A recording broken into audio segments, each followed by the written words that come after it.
Seperti yang sudah kita dengar bersama-sama dan juga disiarkan secara streaming ya, putusan sidang mengabulkan gugatan kami, Bon Jovi.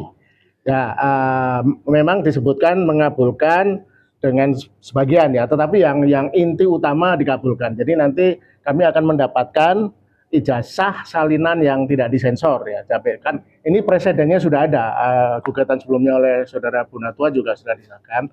Nah, yang tadi sedikit ada dissenting opinion, tapi itu nggak terlalu signifikan. Jadi yang semua yang kita minta itu dikabulkan kecuali yang fotokopi KTP, akte kelahiran, NPWP dan nilai ijazah. Tapi hanya KTP nomor KTP-nya. Tapi tadi juga disebutkan kita harus bisa ditunjukkan kalau mau ya. Enggak diberikan yang disensor ya. Oke, jadi mungkin pertanyaan yang paling penting bagi teman-teman adalah setelah kemenangan yang ditegaskan lagi ini 2 kali, ini apa yang selanjutnya akan dilakukan Bon Jovi ya, bongkar ijazah Jokowi ya. Kami akan terus melanjutkan upaya-upaya ilmiah ini, melakukan audiensi dengan Kementerian PAN, Pendayagunaan Aparatur Negara, karena kami sudah mendapatkan beberapa data menarik tentang bahwa pada tahun 2015 di era periode pertama era Presiden Jokowi itu sebenarnya sudah dibentuk Satgas untuk mempersoalkan ijazah palsu. Nah, entah kenapa waktu itu tidak ditandatangani oleh Jokowi. Ada 21 pembentukan satuan tugas, hanya satuan tugas ijazah palsu yang tidak berlanjut.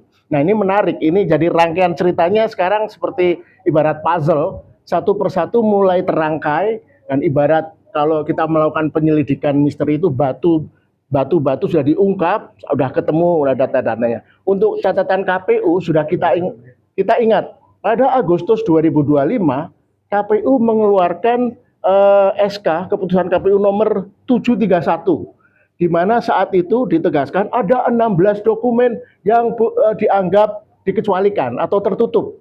Nah, sekarang kemudian sebulan kemudian untungnya ketika diprotes masyarakat surat keputusan KPU itu dibatalkan.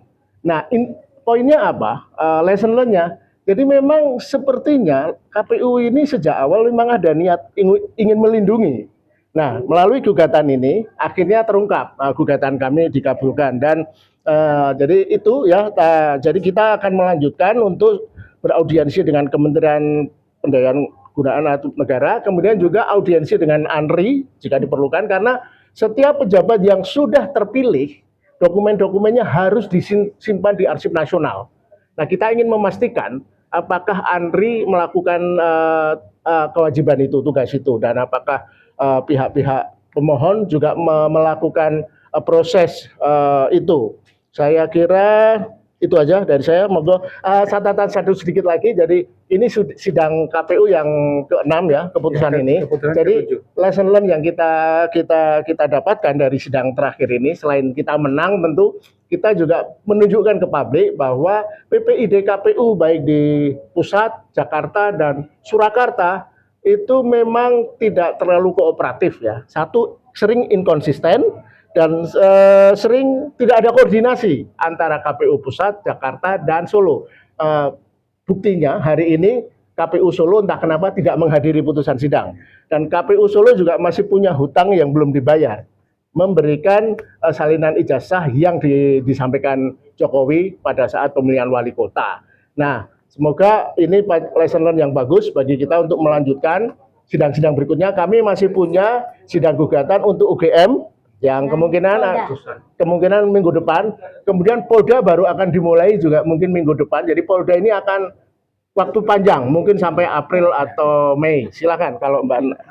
Satu kata saja dulu supaya ini soal Solo, saya kira ini tidak ada alasan mereka ya. Jadi maksudnya gini, pertama adalah ini sidang penting dan mereka tidak hadir, tidak ada klarifikasi dari mereka. Kalau soal budget itu uang negara, itu satu. Yang kedua, saya tertarik pernyataan dari argumentasi majelis bahwa ijazah itu adalah dokumen publik.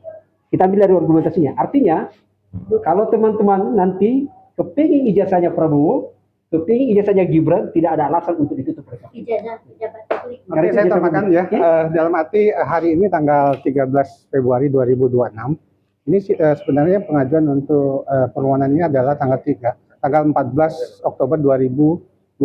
Jadi 1 hari sebelum 4 bulan. Perjalanan ini cukup panjang ya, hanya untuk mengungkap kalau informasi publik seperti ijazah Presiden Jokowi ini kita ungkap pada hari ini, ya kita dapat, ya bukan kemenangan ya, sebenarnya seluruh masyarakat, seluruh warga negara Indonesia itu bisa mengetahui ijazah, KTP, WPNB, akte kelahiran seorang pejabat negara. Jadi tidak ada hal yang ditutup-tutupi seperti putusan kita pada hari ini. Jurisprudensi untuk dokumen pejabat publik yang digunakan, yang didaftarkan KPU itu adalah terbuka.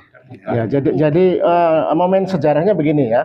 Jadi untuk ini jadi presiden untuk pemilu pilpres yang berikutnya, ini tidak bisa lagi calon-calon politikus yang ingin menduduki posisi jabatan publik bisa bermain-main dengan apalagi sampai memasukkan. Ya, dan untuk KPU dan universitas juga harus serius untuk melakukan apa yang disebut autentifikasi, verifikasi faktual, bukan hanya ngelihat. Nah, kita minggu depan dengan UGM itu lebih seru dari ini karena putusan juga ya sudah putusan. Jadi kita akan mengecek soal perbedaan warna stempel, dan kita sudah tahu ternyata kenapa kemarin disensor, ternyata memang legalisasinya itu tidak ada tanggalnya. Itu aneh sekali, dan itu akan kita ungkap minggu depan. Tunggu tanggal mainnya. Terima kasih Pak. Terima kasih ya. Sama-sama ya, terima kasih.